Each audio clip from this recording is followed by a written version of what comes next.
Um, Tim's, I think, yeah, you all were able to read Tim's thing. Not Tim's. Tim was just to me. He said he felt, woke up this morning feeling really crappy Oh and dear. sort of Maybe. excessive symptoms of a head cold, it would seem to me. And we all know what that can mean. So, anyway, hope, Yeah. hopefully it's a head cold and not COVID. Yes. Hold on. God, this thing is still hanging in. That's amazing. How Yeah. long has it been? 3 years now?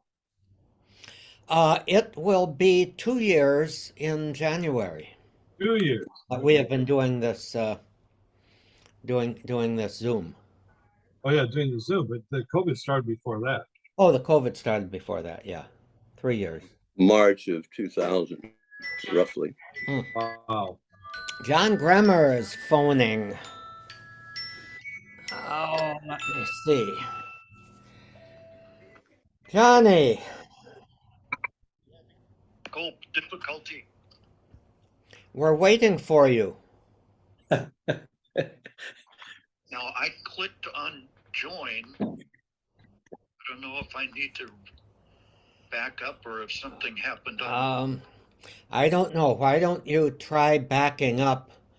Because the other good folks who are here, uh, Crook and Bob Charpentier and Norm, they all successfully joined. But you know what, Tom? It updated and took a while. Yeah. Zoom updated for me, and when it updated, I had to reboot it because it did not want to take me along a simple path. Right. That is true. They released a new version of Zoom uh, for the client. Yeah. So What I did was go back to why John's don't you email. just get out of all of that and then come on back in and let the program do its updating if it wants to. Got it. Thank you. All right. See you later if you're Later. successful. If not, give us a call and we can at least I can hold my little there you are. It says admit. Okay, I'm gonna hang up. Take long second try. I'm Right. sure glad it wasn't 3 strikes. I'm out. Uh-oh. No, we can do that. A Okay, series. here you come. Okay, so there is John J. Bremer Jr. at hotmail.com so far. Is he muted? Yes. I think you start out muted and then you automatically connect. But he, Oh, I don't know, can you hear us, John? perseverance matters. Do any of you know when Ned had the knee surgery? Was what, 3 weeks ago? 3 weeks ago. 3 weeks? About, yeah. Between 3 weeks and a month, I think. Uh-huh. His description of the creepy crawlies sensations running up and down his leg was kind of intriguing. Yeah. As in, wow. And you understand why he doesn't get any sleep. Yes. Yeah, poor guy. John, John, you have no video. We hear you. You but can no hear video. me but not see me. That Correct. might be a good thing. No. No. We all look the same. Old, wrinkled, and gray. Yeah. Norman, did you turn 80 yet? Oh, a long time ago. Tom, should I back up and Really? start again? Give it a try, because you don't seem to be coming through here. But I can hear you guys fine. Yeah, We can hear you also. but we want to see you. Yes, the real John Bremer. I'll try to be seen. All right.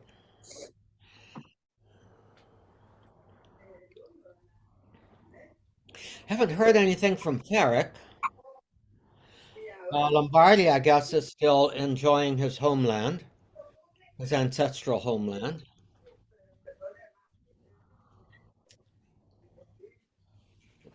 And the Pope, There he is. Look at that. Oh, There look he at is. that. yeah, this is a cup that I got back, I think it was 2016, the last trip that I took to Rome with it was during the Jubilee year, Jubilee of Mercy, Oh, and yeah. they had a deacon week. You know, they devoted a week of the Jubilee to all different kinds of people. And the deacon of my former parish invited me to come, so I did. Looks like you enjoyed it. I did indeed. It was a whirlwind trip. It was like 8 days, maybe 9 days, in 8 days, I think, including the Holy Land Right, really. and Rome and Assisi. You know, you said you enjoyed it. Has anybody ever, American Catholics anyway, with say with a clerical background, gone to Rome and not enjoyed it? I mean, I've never Well, heard anybody say, "Oh, I had the most miserable trip." You know, the food was cold. Yeah, Bob? I have heard that. Um, in the past, it was because the bureaucracy was so hard to navigate for tourists. And Mm. you can probably speak firsthand, Bob, to the navigating the Roman bureaucracy. A little bit. We used to. Yeah. Hi, John. Nice to see you. Hello, John. Good to Is the see you. sound on too? Sound Yes. is on, video's Very on, good. First and you time was have the that charm. creeping dark spot on the lower left of your screen. So you may need to get your camera adjusted again. Oh, shadow. Yeah. That's This means you got to move the lens. Are you there, John? Yeah. Can you hear us? Okay. Were you giving me instructions? Well, Yes. yes, but they will self-destruct in 30 seconds. They were more hortatory than instructions. Right. No, remember the problem you had with your computer's camera? Yes. Looks like it's developing again. It's the lower left, you've got a little triangle of darkness. The lower left to us. Yeah, I don't George, your see it. face is dark. Your lower right, I think. What? Norm? George's face is dark. It's to match my soul. Probably, huh? My face is dark. You mean as in shadow? Yeah. Yes. Well, let me see what I can do about that. then I deserve to be viewed in all my splendor. I agree. Well, Let's just leave it at that, shall we? let's just leave it at that, George. right. Tom, might this be us today? The gathering. Frank is so faithful. It's like Yeah. Well, Frank said he had a doctor's appointment, but he thought he might be able to make it, uh, but maybe not. That's better, George. that's just We are whoever we are.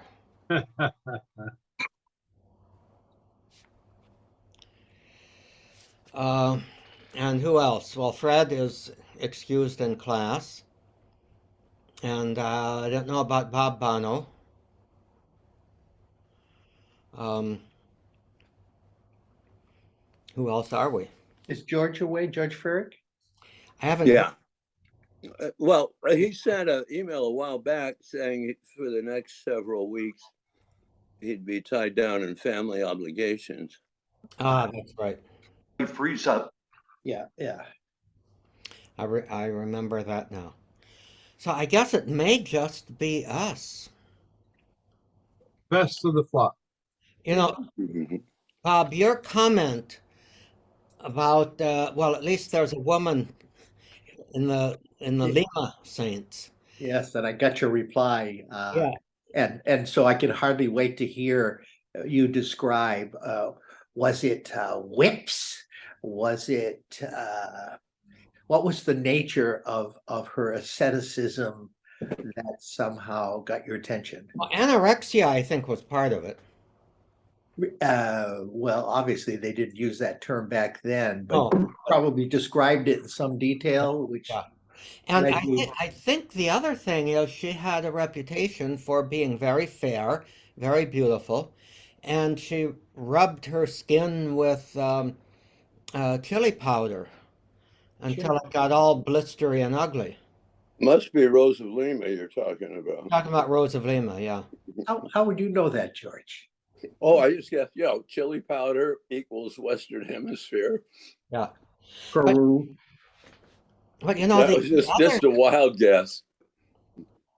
the other thing is that 100 years after Columbus, all of those saints were primarily Spanish, not native.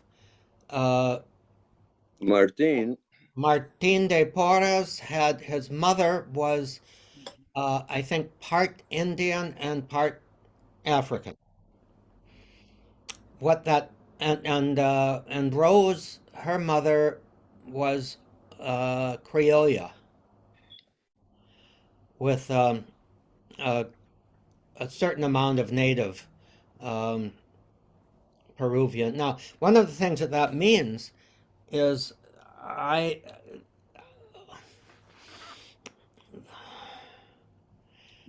it they all resulted from slavery or rape. Aye. Maybe not directly, but certainly within one generation before them. Um, you know, I just can't help but picture if Martin, his father, he was illegitimate. His father was a Spanish warrior. Well, you know, they didn't necessarily enter into a union with the locals on a mutually consensual basis. So for all, you know, you look at you look at the times then in relation to the terminology we have now, and the mothers of both of those may very well have been sex slaves. Aye.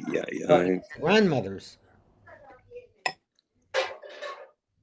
Well, Anyway, that was the sobering line of thought that, you know, here I thought, oh, this is so wonderful. In the New World, we've got all of these saints living at the same time in this South American city. And of course, Lima itself was built by the conquistador. It wasn't an existing metropolis, which I think Mexico City was, wasn't it? Before they came, that they then took over. yeah, the Inca metropolis was Cusco. Yeah, something like that. Yeah. But so that, to my mind, that's very sobering. I'm not quite so enthusiastic about the Five Saints being there anymore. They're still saints. They're still saints, but transplanted Spaniards, every one of them in some way.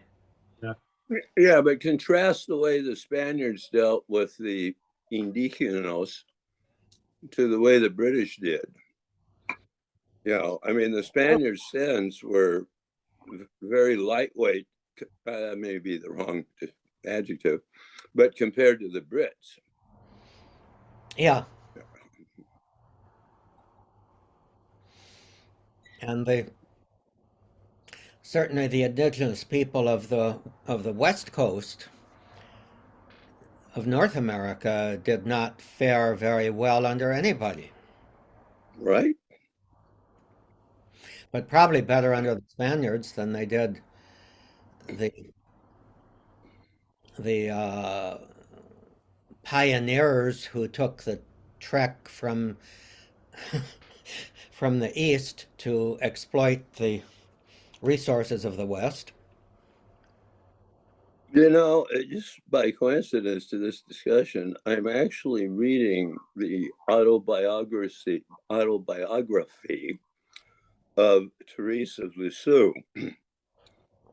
And so far she's, I don't even know if she's made her first communion yet, but her sister's gone off to the Carmelites, and what a spoiled brat is my initial impression of her. Just terrible. Yeah, she even threw a tantrum before the Pope Yeah. I mean, to get I her. don't know. Everybody, I mean, my friends to whom I've talked to about this divide into two. Some say, oh yeah, you gotta, Teresa of Lisieux, doctor of the church. I mean, wow, you gotta at least incorporate her into your universe, George. And other half says, oh God, nope, it didn't work for me. Mhm. So, Norman, will it get better as she ages? Did. Huh? Did. It did, Got you better said? as she aged. Looking forward to that. Well, it's like some of your, well, I know my brothers and sisters were brats when they were younger too. Yeah, well, it's not But so they much mellowed out. yeah, Did they think the same about you? Oh, Well, well, I there's- wasn't exactly a brat. I was just real quiet. no, Tom's talking about me, I think. No, I'm talking about Norm. Hmm. My brothers and sisters never thought I was a brat, largely because I never had any. Oh, That's zero true. of You're them. by yourself. That'll do it. That will do it. That'll definitely do it. Well, How about the any- poverty in South America now?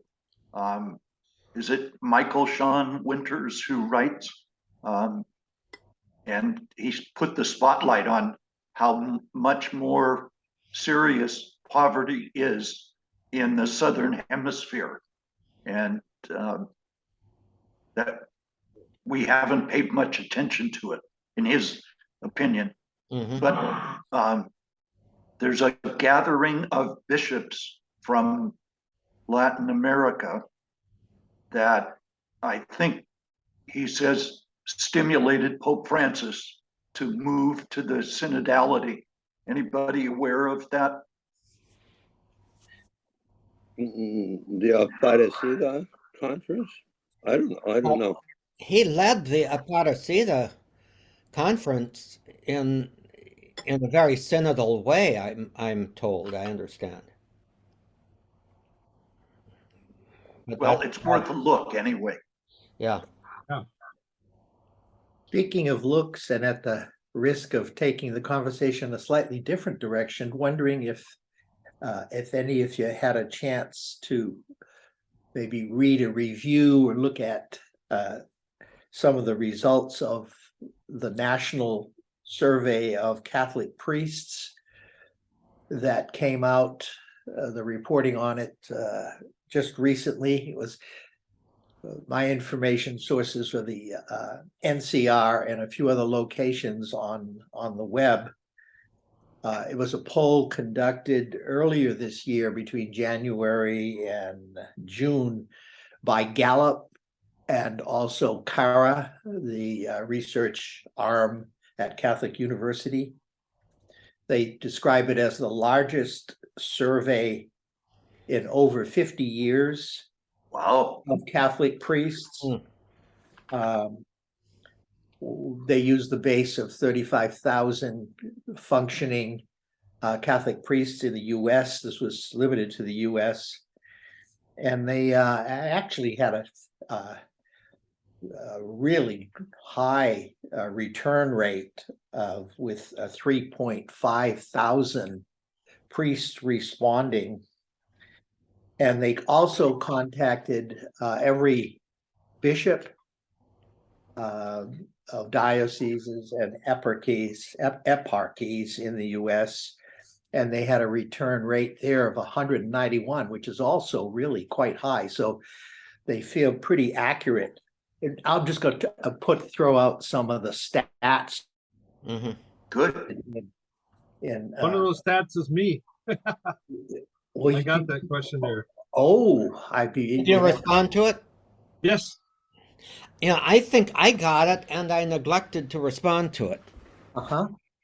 Well, I did my dissertation at Cal and the Graduate Theological Union, the program I was in, my doctoral dissertation was a survey research piece. So survey research pieces get my attention.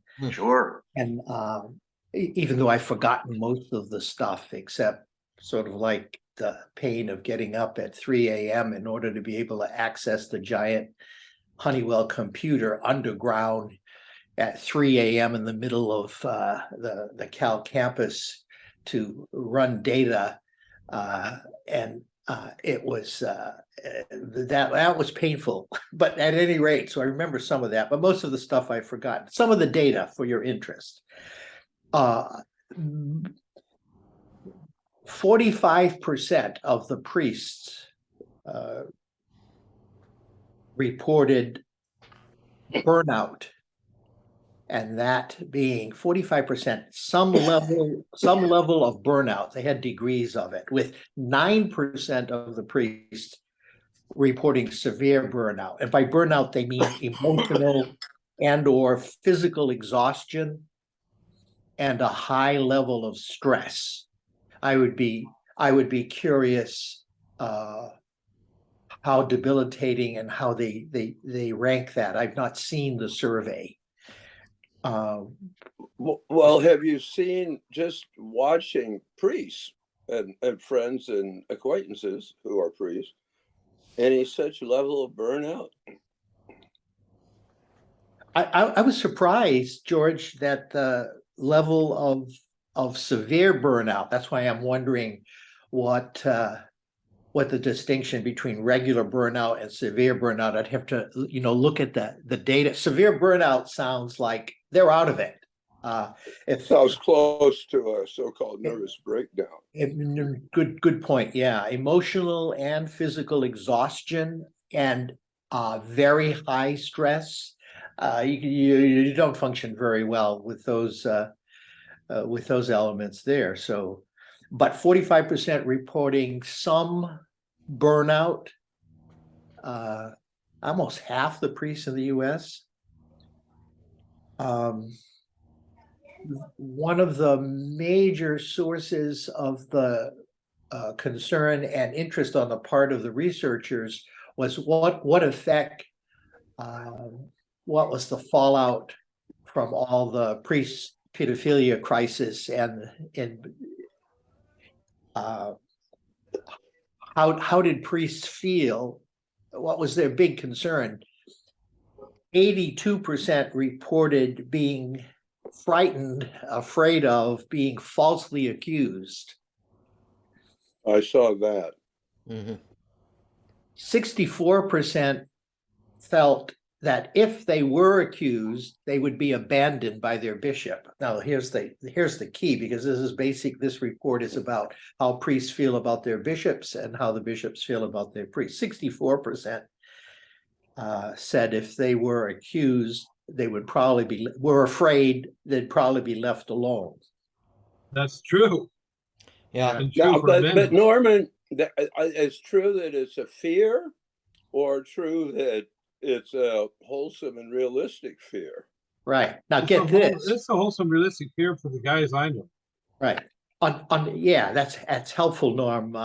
You actually filled it out. Now, Yeah, I can validate that too. Yeah. I quite frankly never felt, I felt that fear always in the periphery. Right. I never really, that was not the source of very much stress for me. Okay. Yeah, you would fall into they had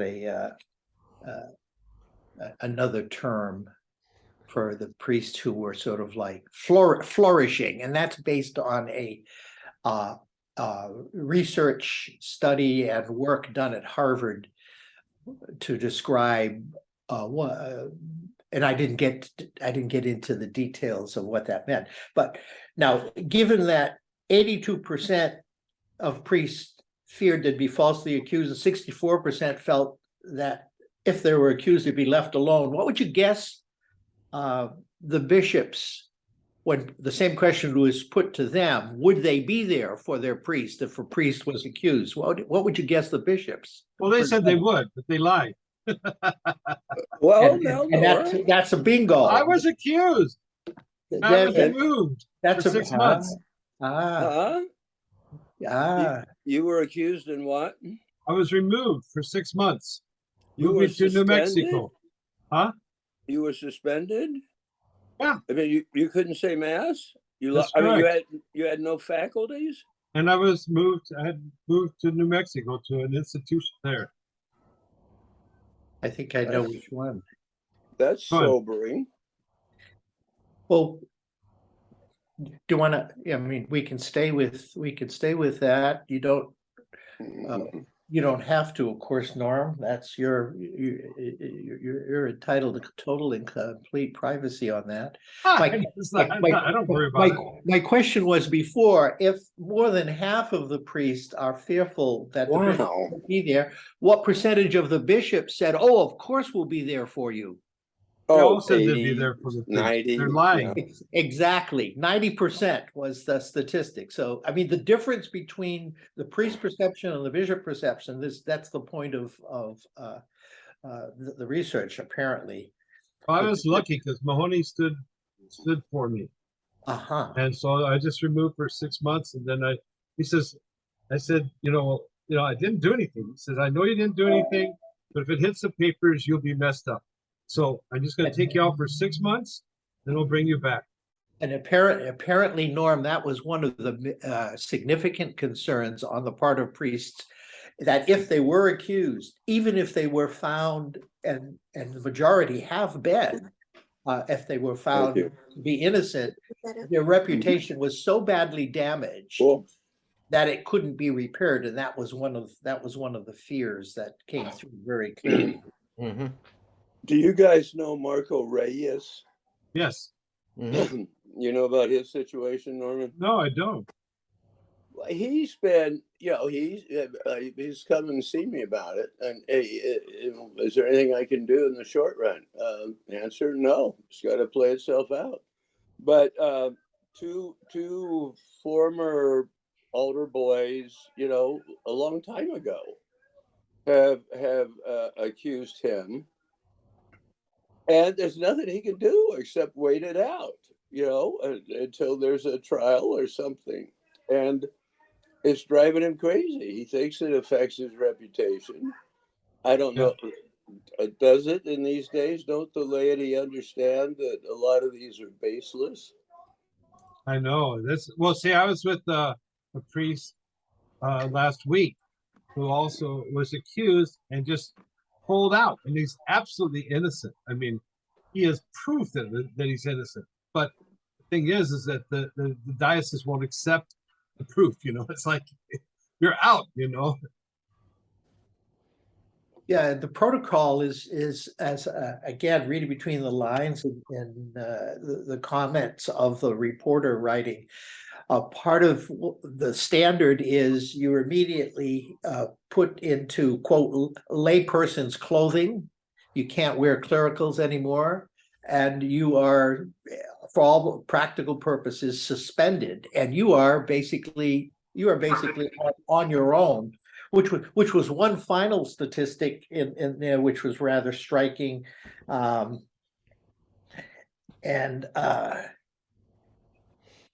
to the effect that about a third of the priests, 30% of the priests, really didn't believe that if the bishop said, "I'll be there for you," they did not believe that the bishop would be. And you're shaking your head. Does that mean yes? I was very lucky because I had Roger Mahoney. Roger Mahoney did support me. He was a rare bird. Really? Gomez does not. Gomez, you are out, and as far as he's concerned, you're done. Well, Gomez tried to do that with Mahoney himself. I know. That's right. He kind of overreached a bit there. I mean, He sure did. Is well, anybody? stop. Go ahead. Well, Bob, could you email The link, sure. me the copy of that That was Right. from the NCR. It was actually, the piece was, I'm sorry, I looked at a couple of different sources. I misspoke. But would you believe this piece was, I try not to hold your nose. The piece that was being reported upon that I saw is in the old days, used to call it a listserv, but a subscription through my involvement with Corpus, which you may or may not know about. I have been involved with Corpus almost from the beginning, and once a week they put out one of the editors puts out an online highlights of news related to Catholicism, which I think he does a good job and looks at a variety of sources. This past week, he sort of missed it. Fortunately, it was, a statistical report, so either you report the numbers correctly or you don't. There wasn't a lot of comment, it was just reported, but it was in all things, I believe it was the Our Sunday Visitor. So I wanted to check a couple of other sources and found the report in America to be pretty much the same. And then I also, Really? I get America, but I didn't see it. I can send you, I'll put them for your information, the connection, the link. And Okay. just as a quick aside, some of you might even be interested. I'd be happy. It's subscription by, there's no charge or anything. It has to be from someone within Corpus who gives their names. What I suspect what this group doesn't need is one more source of information. On the other hand, since it's a weekly publication of the highlights of the past week, that from news sources, not only in the US, but from around the world. So their major sources are America, the Tablet, some Australian sources, some additional, some Asian sources and stuff. So they cover quite a bit, and you can just scan and say, "Oh, that interests me," or "that doesn't." But they cover, they kind of cover the news of the past week, and it comes out once a week on Thursday from the online publication source of Corpus. Bob, if I can jump in just for a minute, if you can tell me that a subscription will keep me current on synodality from The National Catholic Reporter has a weekly archive from the beginning. So if you want to go to the NCR, do you subscribe to the NCR? So you Yes. have access. I'm talking about the online. Uh-huh. All you need to do is just go to the little magnifying glass on the NCR page and just type in synodality, and it'll take you. It'll give you more information, even information you didn't know you wanted to know about synod, going back right to the beginning, the prep stuff. And it's really very good. You can go in incredible depth into the documentation, etc. So it's all there. Thank you. I just thought of an example of something. Some years back, a priest whom I knew called me up, wanted to get together, and he'd been accused of various depredations of this nature going back in time quite a while. And Mahoney was out of town, but expected the next day. And so he said, what can I expect? And I said, I think Roger will cut your balls off. And he did. But the guy wasn't Norman Supacek either. But Big guy. So a few days later, I went by his rectory one evening just to see how he was doing. And I had to throw rocks at the window to get his attention. And he was packing. He had been ordered off to New Mexico, and he was packing, and he was all alone and very depressed, and kind of an obvious candidate for suicide, really. I don't honestly remember if he said he'd been thinking about it or not. But I remember I talked to him, and it was as encouraging as I could be. And then when I was leaving, I said, "Hey, dude, will you give me your blessing?" And he wept when he did it. And he felt, reaffirmed as a priest and a human being.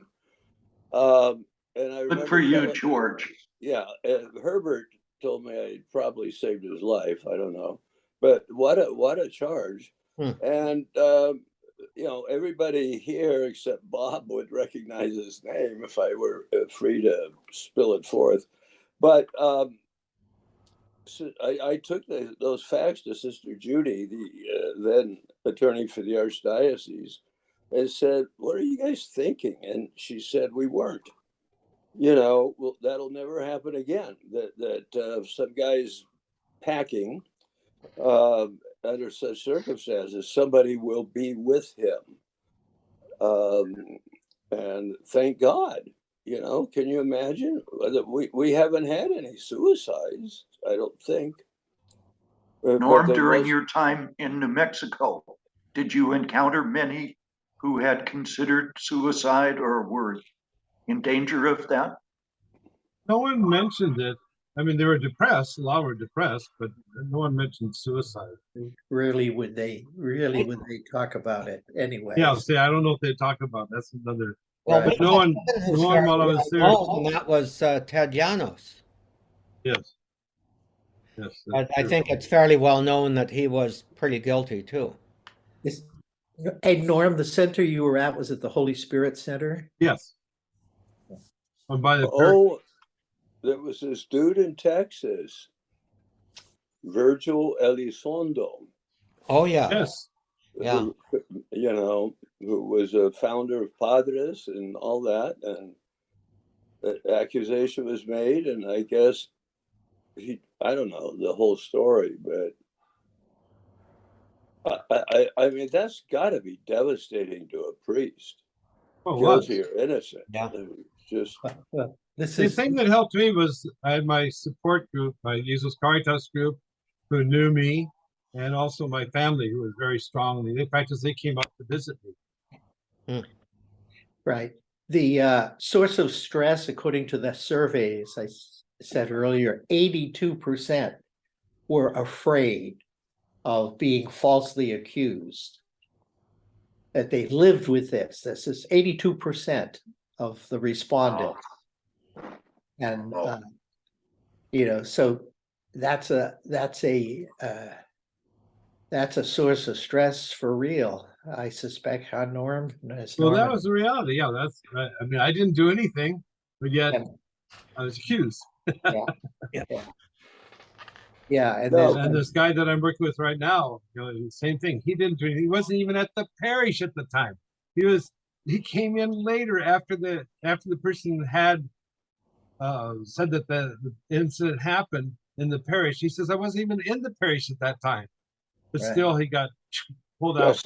seems to me that should be a complete defense, but Yes. but I finished reading the details of the study in 2 or 3 different sources, and it brought back an experience, a thought for me when I served as the director of one of the centers for ministry, one of the counseling services for clergy across the denominations, including Catholicism. And I used to think, at the height of the crisis, there was an old expression. I said, the only army in the world that shoots its wounded, the Catholic Church. That's true. I finished reading this study, and I have no reason not to believe the reports of people like Norman who were surveyed in this, and 82% live with a fear of being falsely accused. 4/5. I mean, if that isn't a variation on lining them up against the wall and not necessarily shooting them, but at least scaring the hell out of them. Sounds very Stalinist, doesn't it? 1930s Soviet Union. Well, you are aware, huh, George, from your experience as an attorney, sort of the realities of that. And were you kind of unofficially a legal consultant, even informally, to a number? You're not saying a whole lot, and I'm not asking you to identify anybody, but I'm getting that you probably were and are, because this is ongoing, a consultant to priests. Well, you talk about an incredibly important ministry, George. I mean, what you're doing, what you're doing is really priestly ministry. It's in many ways the prophetic identity related to ministry of being there for people who are literally up against the wall and Yeah, it and never listening and- became it never became anything systematic. But yeah, there were several priests that Uh-huh. talked to me, and word got around that I had counseled this one guy, I think, and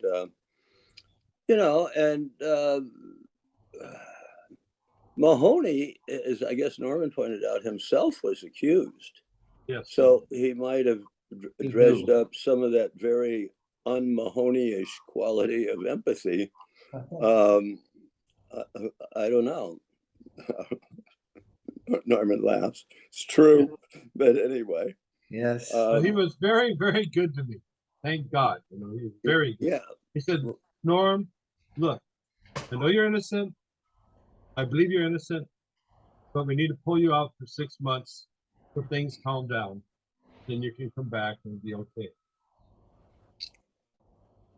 Well, remember the dying Cardinal Bernardin was accused. Yes. Yeah.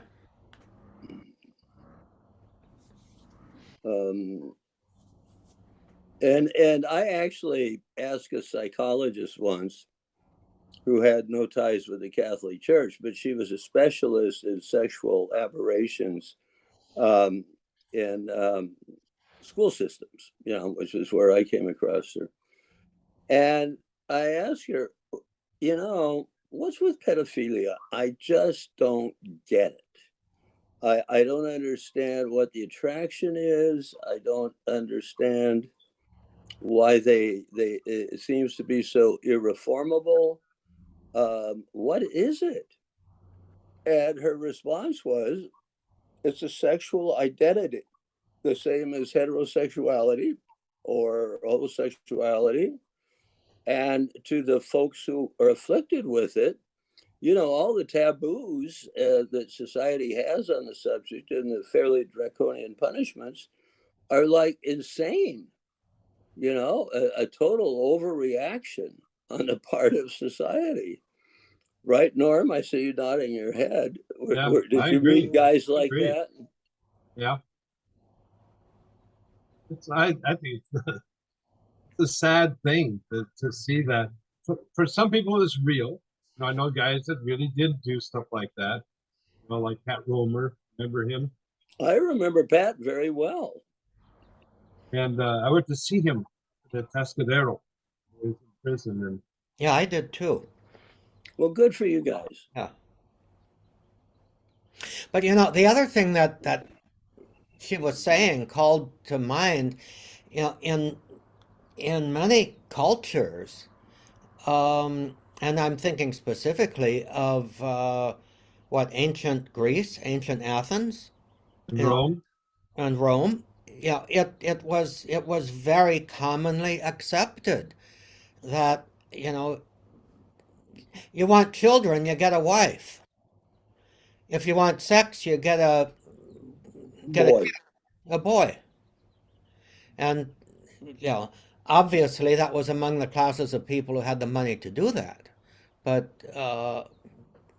and I think that's one of the things, when when Paul rants about homosexuality, or at least includes that in his list of other stuff, uh, he's probably referring more to that cultural acceptance of on the part of anybody who could afford some kind of life of leisure would have their boy slave.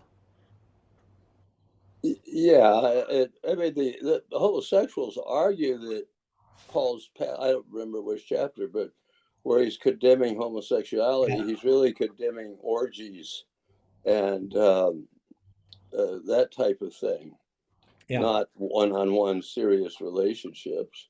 Yeah, and to a certain extent, that's broadened to not so much just orgies, but outright sexual slavery. Yeah, yeah, Yeah. yeah. That was pretty. I mean, that was a part of the accepted norm. Pardon me, norm. Thank you. Uh, accepted practice of slavery. Even here in the United States. Very much so. Oh, Sally Hemings, Jefferson. Yeah. One of Norm, I'm still curious about how the agenda or the lifestyle was when you were in New Mexico. Was it uplifting? Was it spiritual? Was it privacy? What did you get? Well, it was a mixture of things. There was a lot of free time to hike up in the mountains and go down and go fishing and stuff like that. And I really enjoyed that. I'll There was bet. some kind of psychologists there that thought they were smart and they conducted things. And to me, it was like a waste of time. And then you had your own private person you talked to, and that was okay. It was just they were trying their best to take it. And some of these guys were seriously, they were seriously formed sexually in the sense of that they, were attracted to young boys and stuff. And it was sad. And there was one bishop who was really nice, a bishop in Texas, who the psychologist would say, well, this guy's healed, he's healed. And this bishop took several of the guys and was really seriously hurt because they went back into their practice and just destroyed them. He was such a nice guy, but he just got totally ruined because he brought in these priests beginning to attack kids. Right. I think Sounds like, from what you said, Norm, it sounds like you got outdoors. It was in a good location for hiking and Beautiful hiking. Oh, beautiful hiking and fishing and a lot of stuff. And then we had these classes and stuff like that where they tried to with us and stuff. But for me, they're a waste of time. But I had fun. I got to meet a lot of really nice guys too.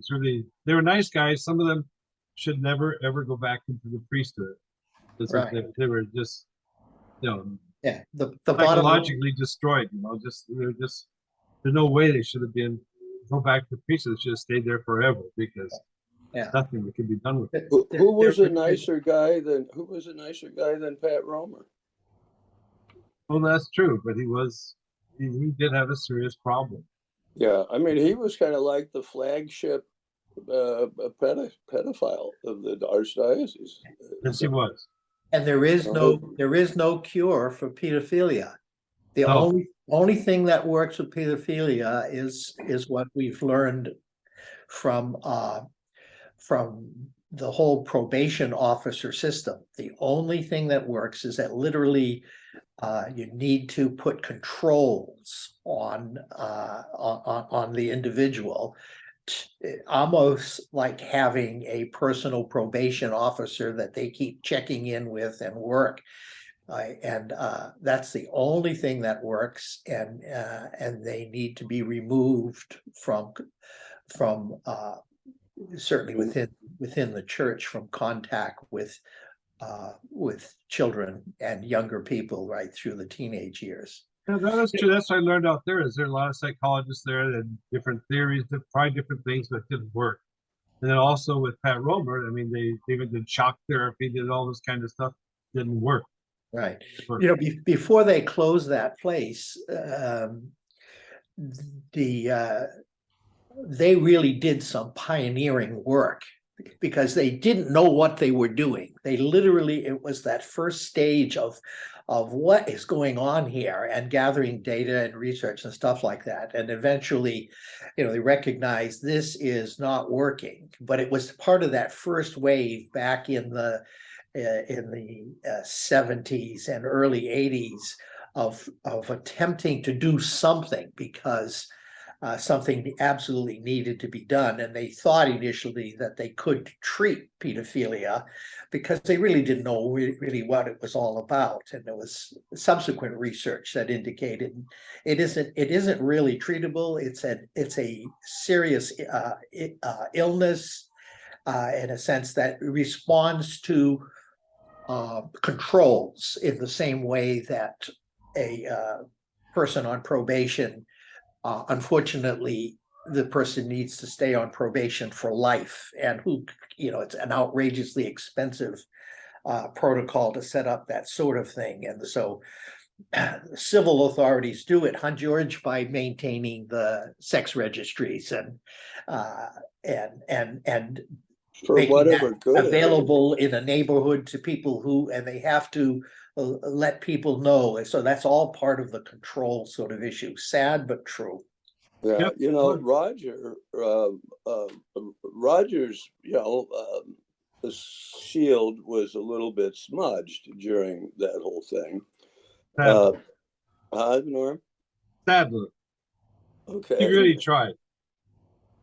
But he, one of his defenses was, look, I was in touch with experts, psychologists who specialized in this, and I followed their advice. I did what they said, and I should not be faulted for that. And I don't know, it seems to me that makes pretty good sense. I agree. Yeah. I agree. I think the best system was that place out in New Mexico where all these guys were isolated. They had good fraternity. They all were enjoying their time out there. And I did too. I enjoyed it. I took hikes and all kinds of stuff. I could do all kinds of stuff, but just that we were out of contact with people in the community. Did you ever stumble across this priest from Boston? I can't think of his name. He was a, quote, street priest, close quote, and a founder of the Man Boy Love Association. No, I didn't meet him, though. And my brother-in-law, the guy retired from the Archdiocese of Boston to the desert out here. And so he shows up one day with a letter from Cardinal Law saying, this guy is fun. I mean, not fun. He's a stand-up guy. There's nothing on his record. And there was all kinds of stuff on his record. And he got to, he'd occasionally do volunteer work for the Diocese of San Bernardino, and stuff all of a sudden accusations were getting made, et cetera, et cetera. And and so my brother-in-law started calling Cardinal Law to say, do something. I mean, it was on your recommendation, et cetera, and Cardinal Law would not return his calls. Wow. So, but I'll never forget it. My brother-in-law was sitting here in my living room, and he says, so I've decided to sue him for indemnity. Good. And I said, really? I mean, Cardinal Law, this will have consequences for you. And he says, yeah, okay. So, I got to do something. I have a poor diocese, and Law comes, Boston was rather wealthy. And Oh, shoot. I wish I could remember the guy's name. Somebody would recognize it here. Yeah. I'll look it up in a I minute. should remember Yeah. him because that was my time and I was in the neighboring diocese. I was canonical at that time in the Diocese of Worcester. I do remember meeting him at a social gathering once, a gathering of priests after perhaps it was confirmation or something, and I just remembered how incredibly outgoing and social he was.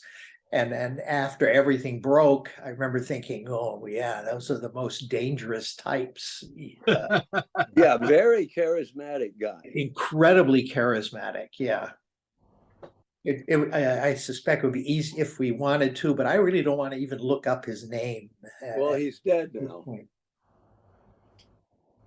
Um, Um, but everything you said about him, he had this incredible street ministry. yeah, And yeah, well, and Bruce Ritter, who had an Yeah. incredible street ministry, another. got caught up in this. Louis Del Castillo did work with him, and Ritter was a Franciscan, right? Yeah. George, could you move your white paper cup a little bit? Oh, sure. I'm sorry. Yeah. There I Yeah, am. thank you. There. And again, at the risk of anybody can jump in and say, no, I want to keep talking about whatever, as you know, you don't need any direction from me. I'm interested in hearing a little more from Norman, since I don't really, the rest of you know him sort of historically, and I don't know anything about him. I'm wondering, Norman, how you managed, from how you managed after the time in New Mexico. What happened subsequent to that? Were you readmitted to the clerical state? Oh yeah, no, I was came back in and practiced. They made me a pastor of a parish. I first went in as an associate, then the pastor retired, and then I became the pastor of the parish. And there were no consequences. How about on a personal kind of emotional level? What sort of impact and did that whole experience have on you? Particularly given that you were found, to be innocent, but there's always the repercussions of just the accusation. Now, fact is, I ran into the kid who accused me. Oh wow! I said, "Hi, how are you?" And so he accused me again.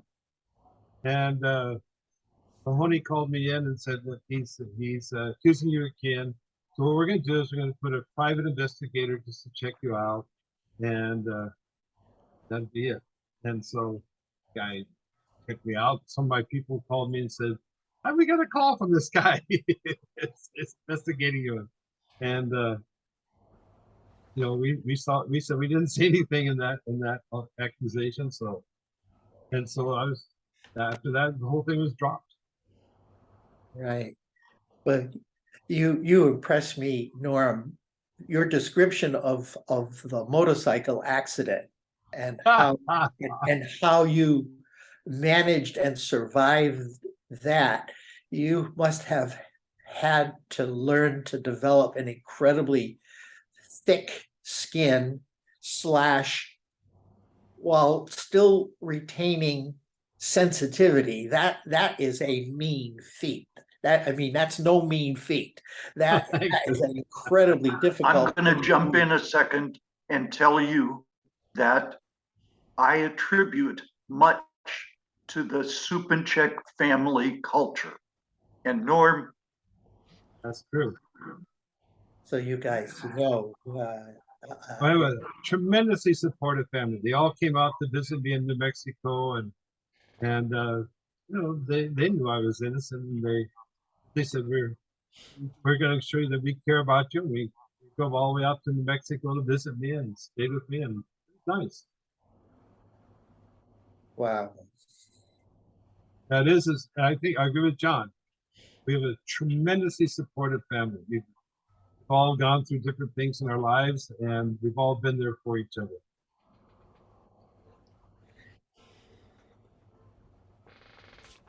I remember your dad and mom vividly. Oh yeah.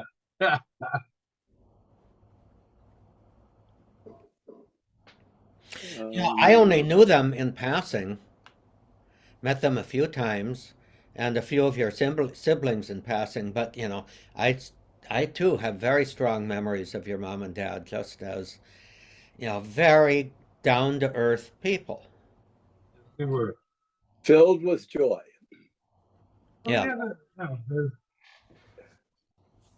My dad would get upset sometimes and get very angry and with us, but from that, it's fine.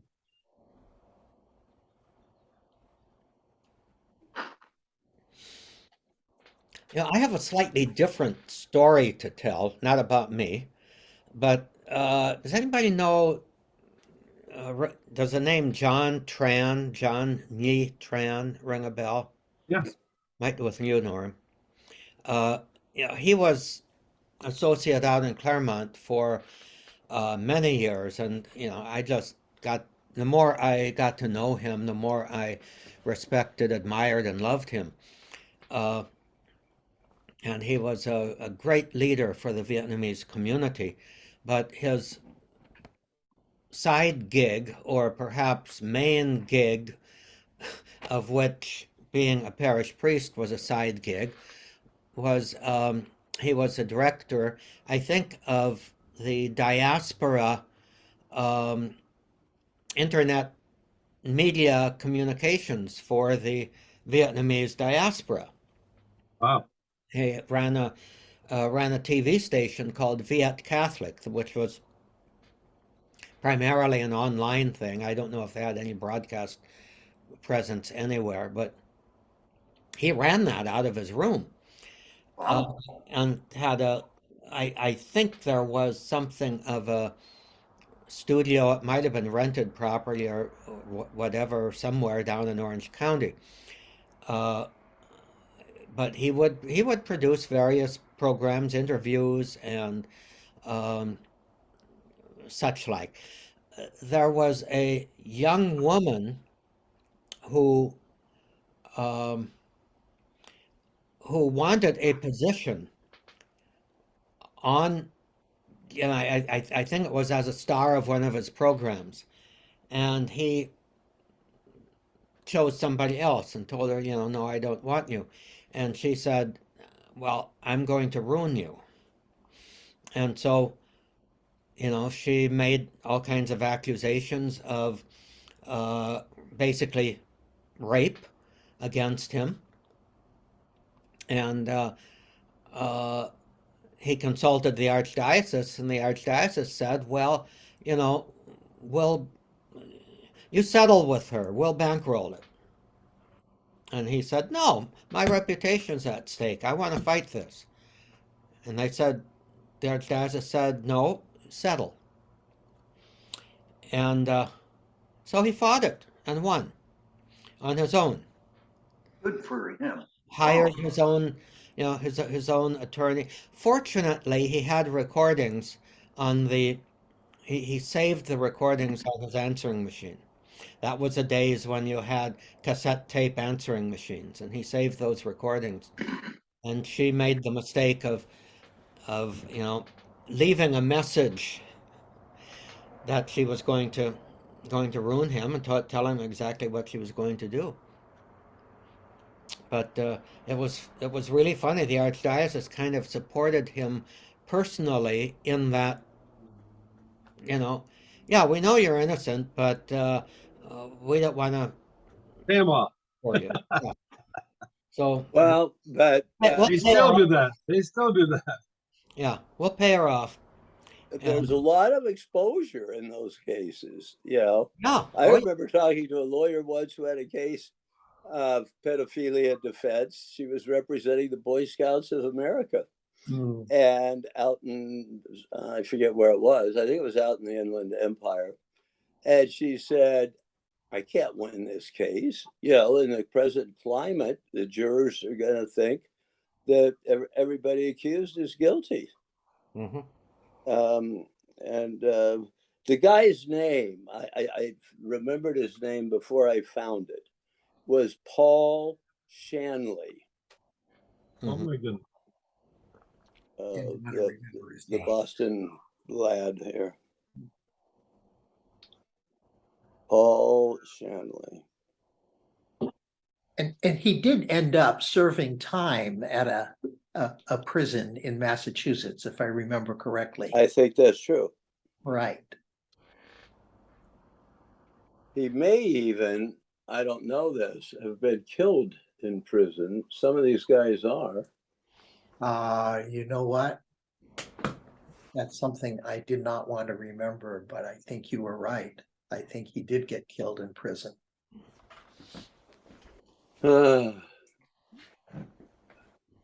Norman, did you, I bring this up all the time, and I'm sure everybody else is going to start to stone me, but did you learn anything while you were there about Pat Zeman? A little bit, he not is such a mystery to me. well. Yeah, he was. He was a mystery. He was a very. I loved Pat. I mean, he was the bishop up in our region, and so we had meetings with him, and he had parties and stuff like that. He was absolutely great, but he just had this little thing on the side that ruined him. But it was so pervasive, it seems. I don't think it was pervasive. I think he just had this one guy that was out to ruin him, and truthfully so, because Pat did have a relationship with him. And Well, Pat had ordained the guy when he shouldn't have. You know, he hadn't That's had correct. his requisite 2 years in the seminary, and was blackmailing him because there were tapes. And Bob Pat was an auxiliary in LA for a long time. It was a year ahead of us in the seminary. Very beloved figure. Yes. And then suddenly was exposed as having this boy toy in the Diocese of Santa Rosa that he had ordained and was spending money on, and it was just I think it was the biggest scandal I know of in the LA church. Oh Maybe yeah, it was Hawks, awful. It was awful. you know, but I just have never figured out how that happened.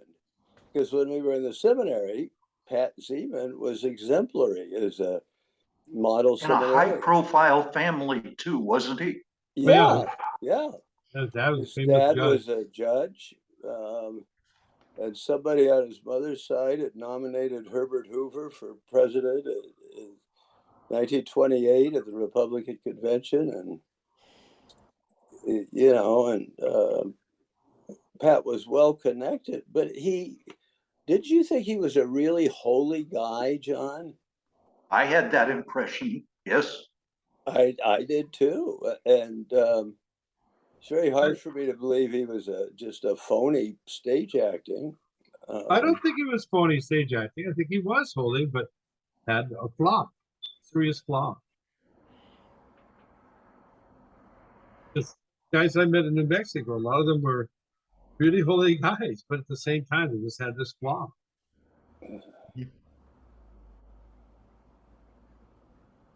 A mystery.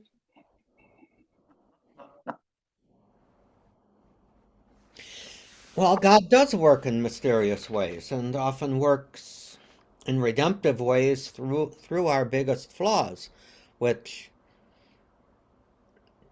we humans are not necessarily um, too inclined to forgive, Yeah. or to even try to understand, or to put it another way, which going back to one of my how would I say people that I admire was Rene Girard, and the whole business of scapegoating.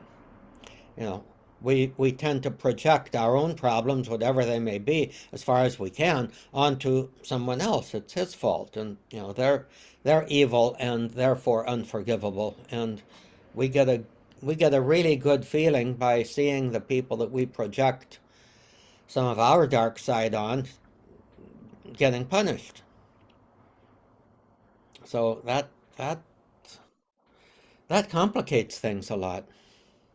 Yeah, for me, a lot of my thinking around this type of thing in the past came from the novels of Graham Greene. Mm. The God-haunted sinner.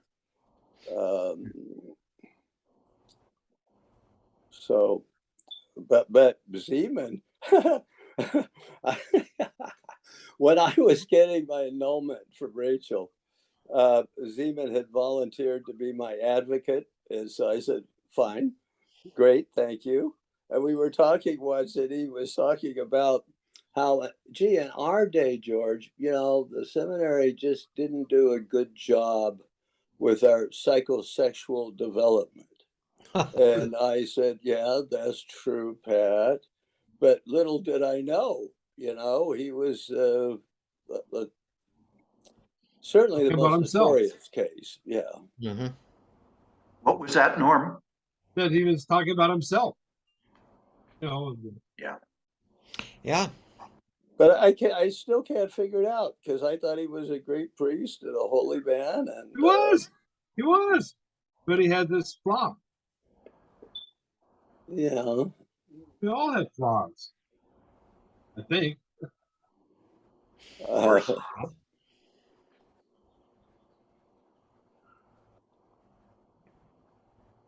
Yeah. I remember asking Herbert once if a serial killer could also be a saint at the same time. And Herbert looked at me like I was really stupid and said, "Well, of course." So anyway. Well, our spirituality is always being a saint. Doesn't depend on what you do, it depends on what God does. Right.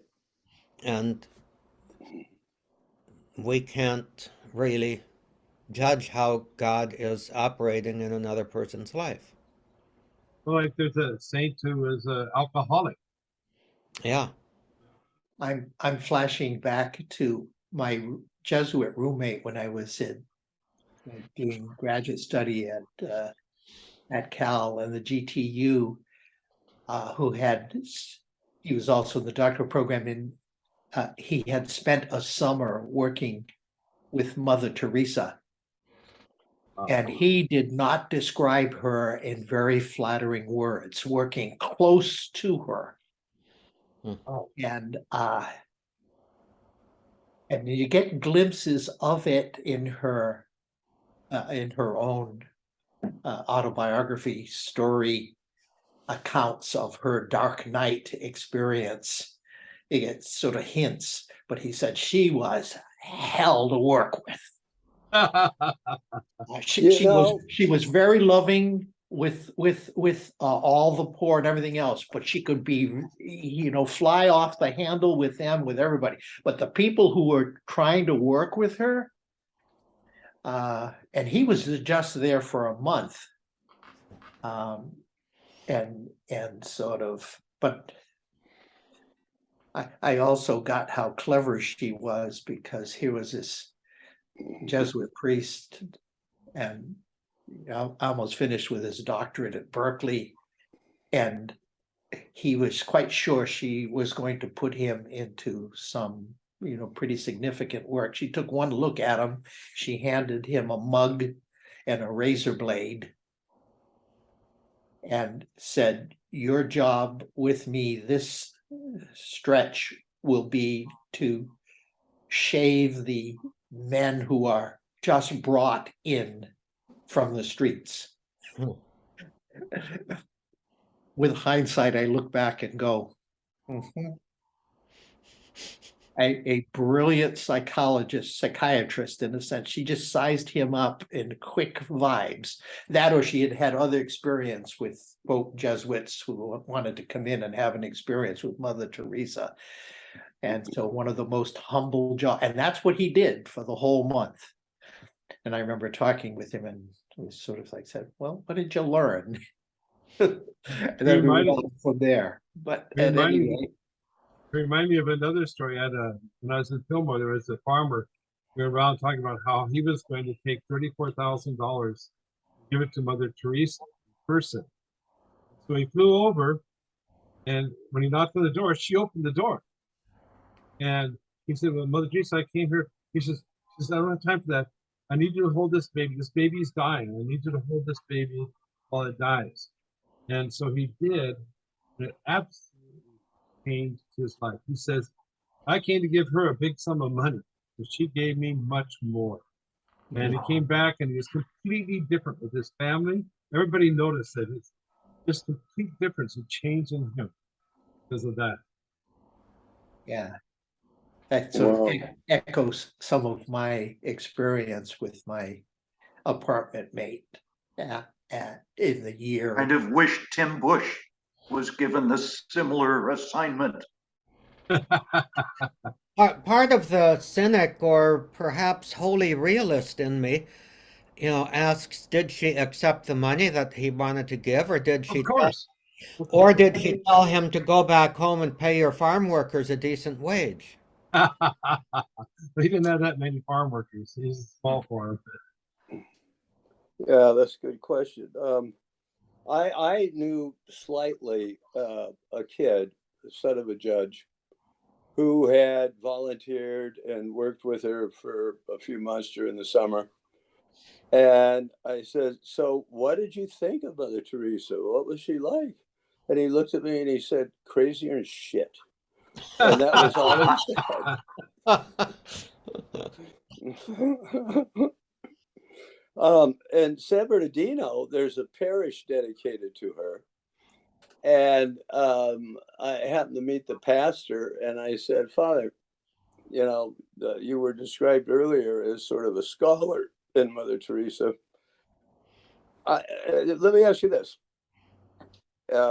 In every photograph, whatever sees of her, she looks, just suffused with joy.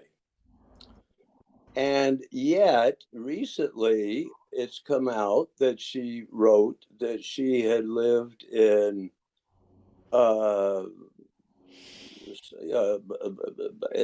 the almost literal absence of God, subjectively, for decades. And how do you get joyful that way? He looked at me and he said, "It beats me. I don't know." And okay, I mean, that is interesting, isn't it? Mhm. That dark night of the soul, Yeah. which we almost impossible to understand. Mhm. And you're asking, that question. I mean, what is that about? That she experienced that as sort of part of the journey of the mystics that most of us, speaking for myself, mere mortals, just don't know what that is. And I just as soon pass it up. You're a smart guy, George. Amen. Which, of course, may be why God hasn't given it to you, Right. Yeah. or me, for that matter. Well, could be. Thomas, I'm kind of coming back to the imagery that you opened today and the question, my comment about St. Rose of Lima. What is rubbing the pepper into her flesh? Is that an attempt to, at some level, with our experience today, we look back on that kind of sort of almost masochistic sort of behavior as totally wacky and totally out of sorts, and at some level that it is. On the other hand, pain and suffering even self-imposed, we're looking, 500 years ago, as part of the spiritual journey. I don't know. Well, especially among Spaniards, wasn't it? I mean, you got those flagellantes What's what I was in thinking? Spain that take great delight in whipping themselves Yeah, ritually. right. I And in that's my spirituality that she was brought up in as a product of colonial domination. Now, if that's going to be, dear God, if that's not going to screw you up, I don't know what would.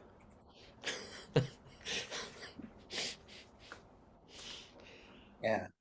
It used to be the practice of a lot of communities too. My brother, when he was in Oh, there's the Holy Cross, they had to go and whip themselves. And he says, I didn't whip myself, I whipped the sides of the stall. He said, ow, ow, ow. yeah.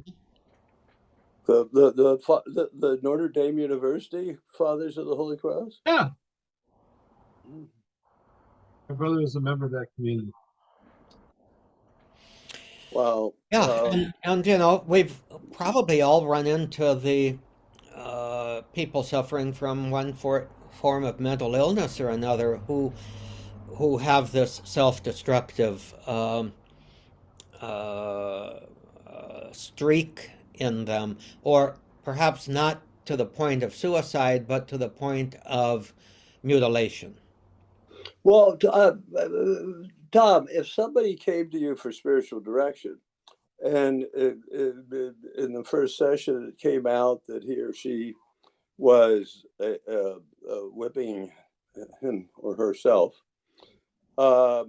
wouldn't your response to say, okay, stop that right now, and let's explore it a bit before we consider whether you should come back to it? Yeah. No, that would not be my response. My first response would be, I can work with you only as a supplement of therapy, that somebody who knows what they're doing. Fortunately, I have known some people who have been um, exhibiting those kinds of, um, let's say, bipolar, schizophrenic, so on and so forth, tendencies, but they've usually found me after they have been sort of successful in therapy and realizing that therapy isn't going to solve all their problems, but they're going to stick with it.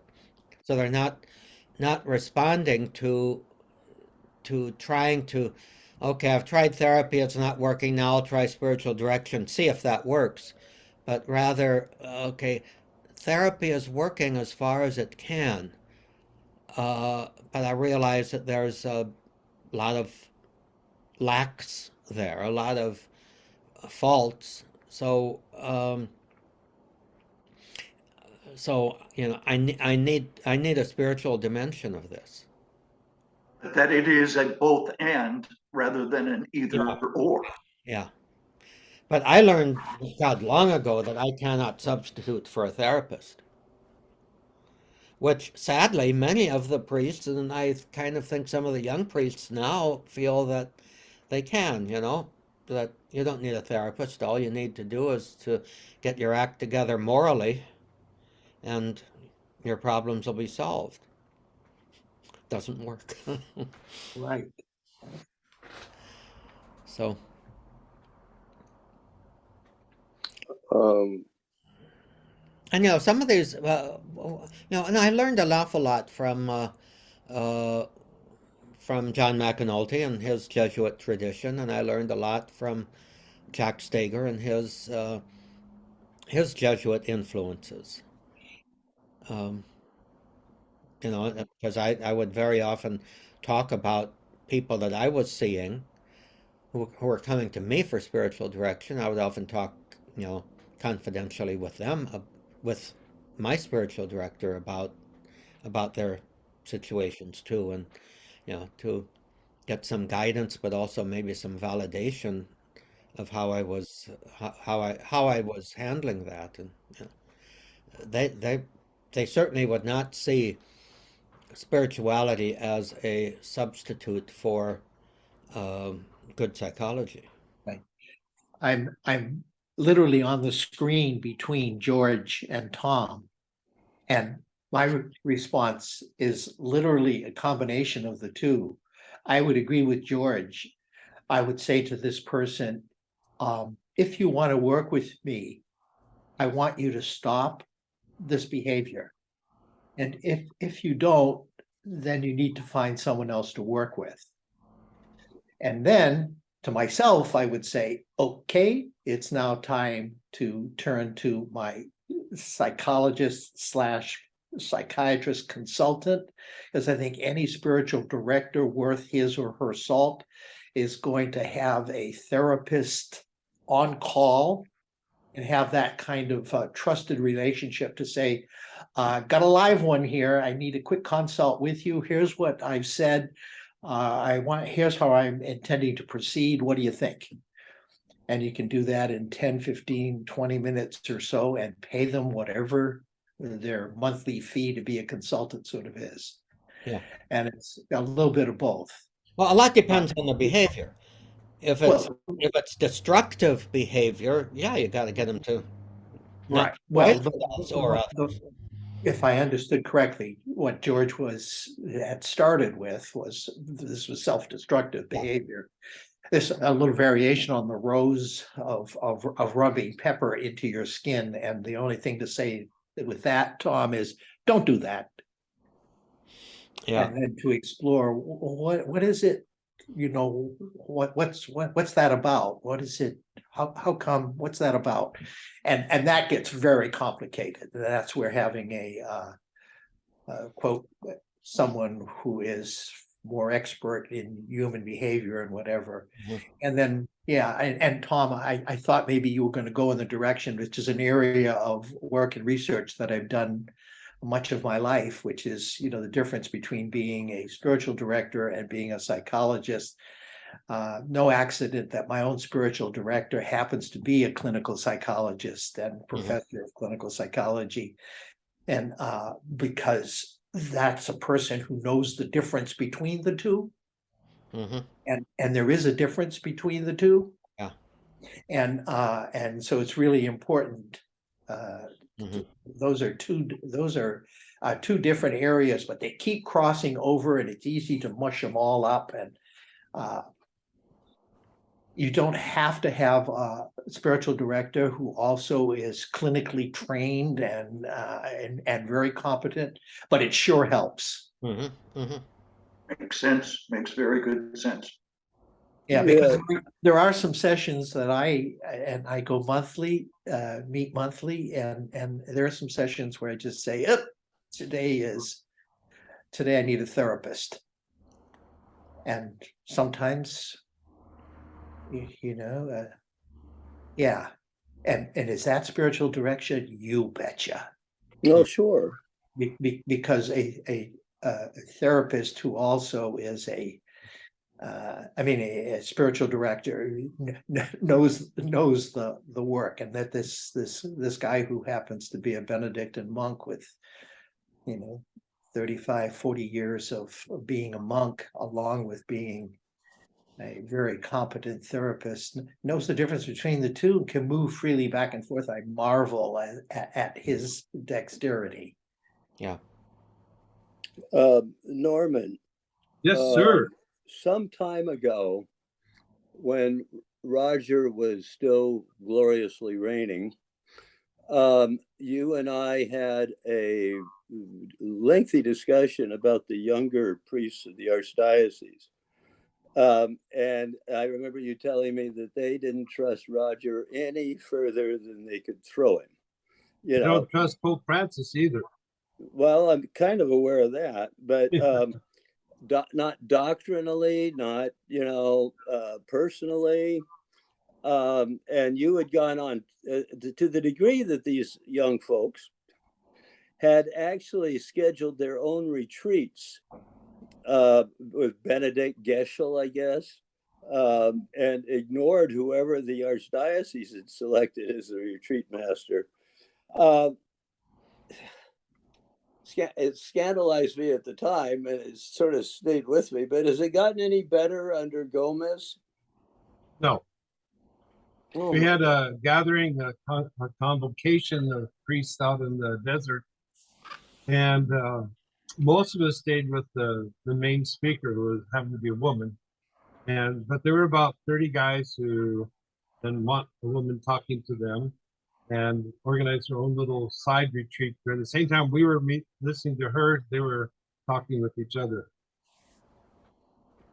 The idea she's a female, ergo she cannot be our retreat master. Hmm?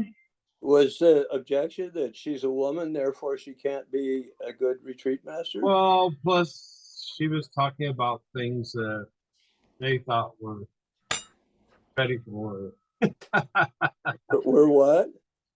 heretical.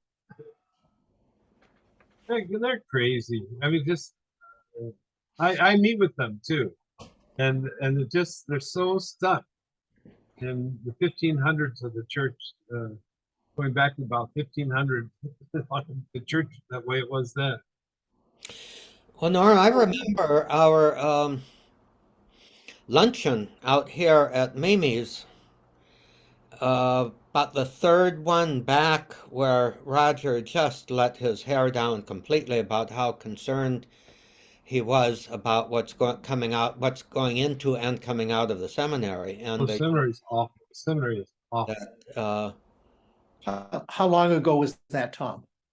it Couple was months. probably well, the one that I'm referring to was probably about a year ago. Oh, Uh, very recent. Okay.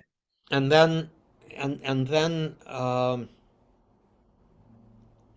I was planning to come to the one that was a month ago or so, but that was the day that my friend Karen here was having her pacemaker inserted, so I was otherwise occupied in Little Company of Mary Hospital, which is actually only a couple of miles from that Mimi's. But you were you there? I was there yet. Yeah. How was he? It was going well. I mean, just Roger's Roger. I mean, Yeah, he stuff bounces off of yeah. it. But at the same time, yeah, I'm very concerned too, because all the professors now at the seminary are Opus Dei, Hmm. and it's going that direction. Yeah.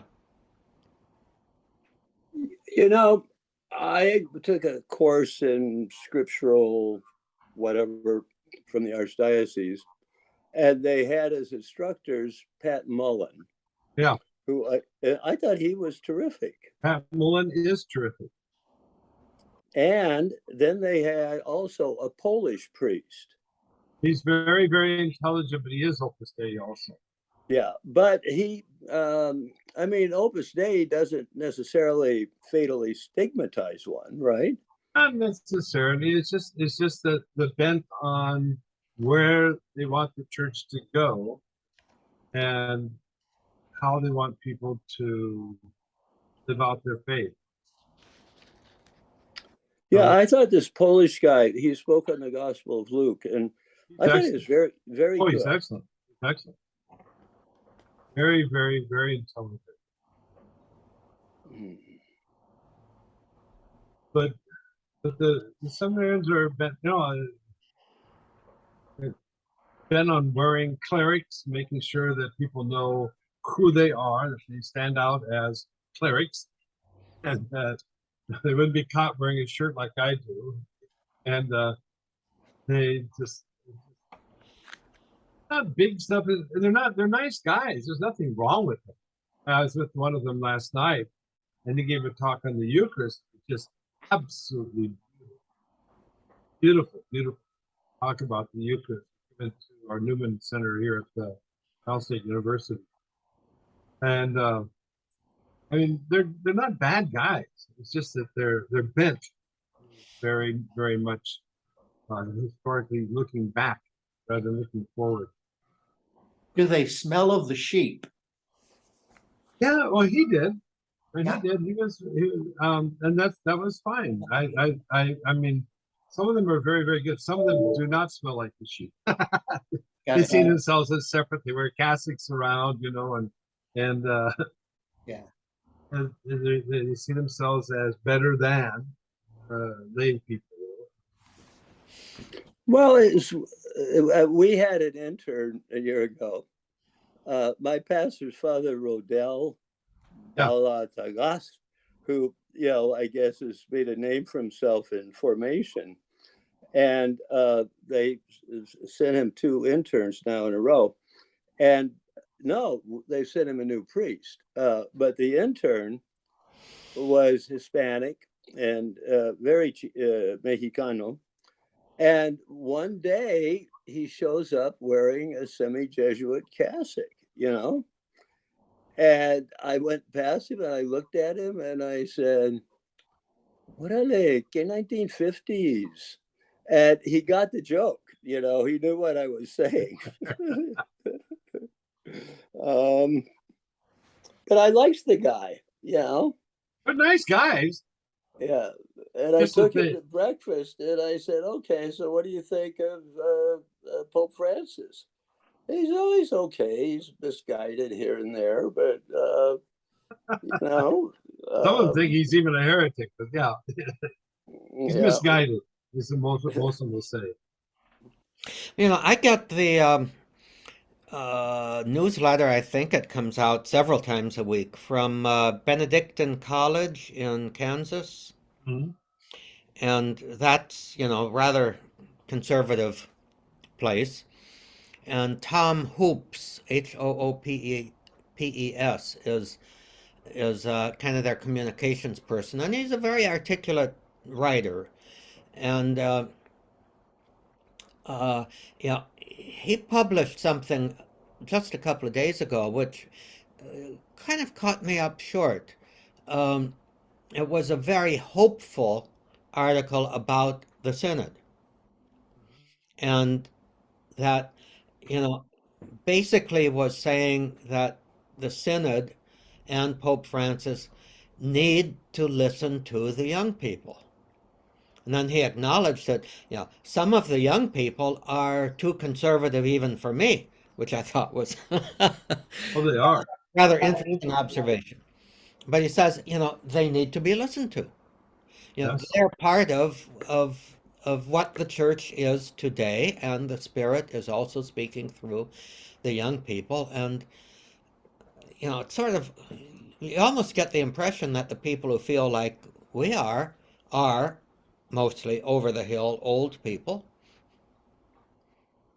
and they're reacting somewhat, I think, to the gerontocracy that that actually is in our civil order as well as our Oh, deeply.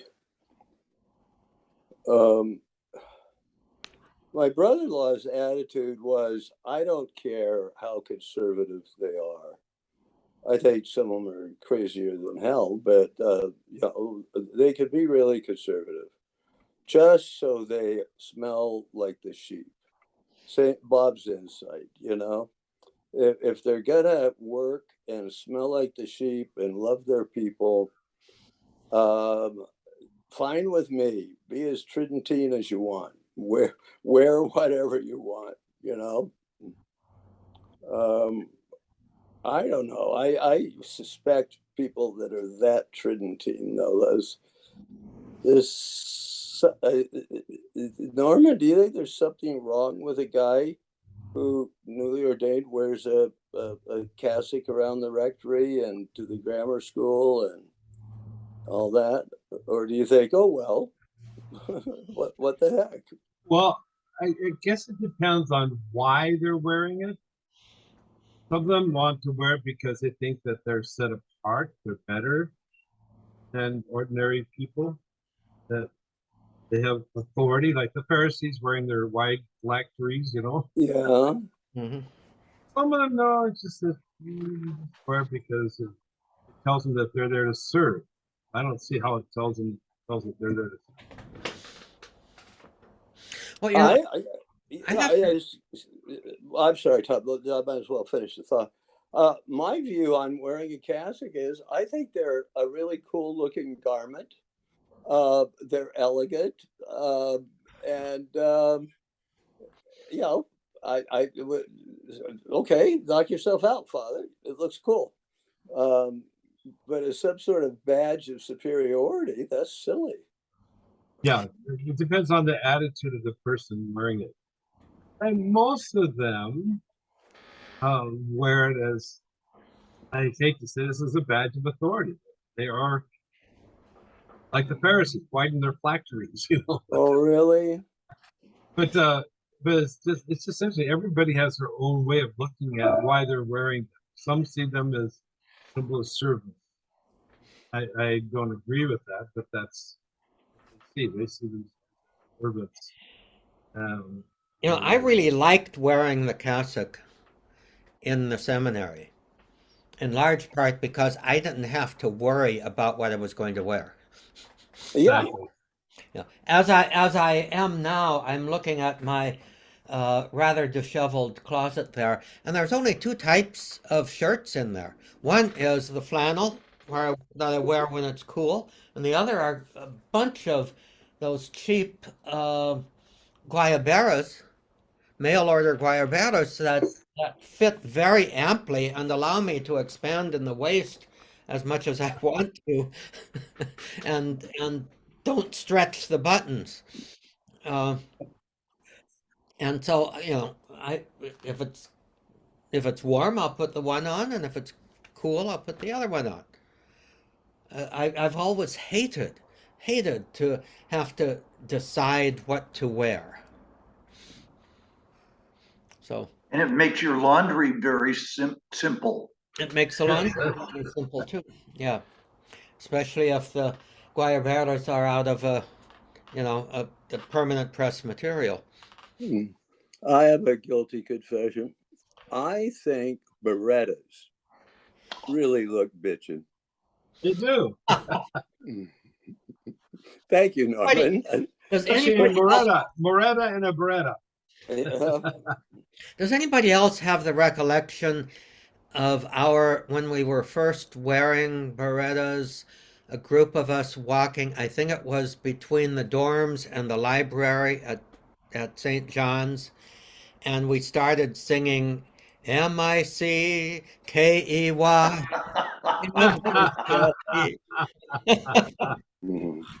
That's a keeper. That's a Yeah. keeper, yes.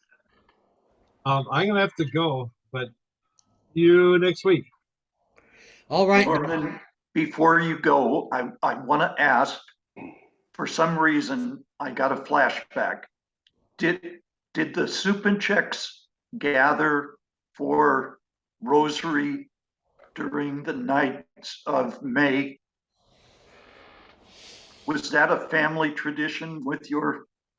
Well, actually, we had rosary every night There you go. before we went to bed. Yeah, Some of us went to Grimmer, you sleep before we candy ass. finished the rosary. Right. It was also true in the Charpentier family. Yeah. We did the rosary every day in my early growing up years, led by mother and dad. Mhm. Mom and dad. Yeah. We did it in May and October. Wow. And my favorite rosary recollection of all time is when Joseph Stalin died on March 20th, 1953. My dad made us kneel down and say the rosary for the repose of his soul. And are you crazy, Dad? Stalin? Look what he did to Cardinal Manzetti, etc. And he said, well, Jesus said, and Pray for your enemies. it's what we did. Yeah. But Okay, really, see you guys next week. okay. All right, Okay, Norm. Okay, Norm. See ya. Good to Be be well. with you.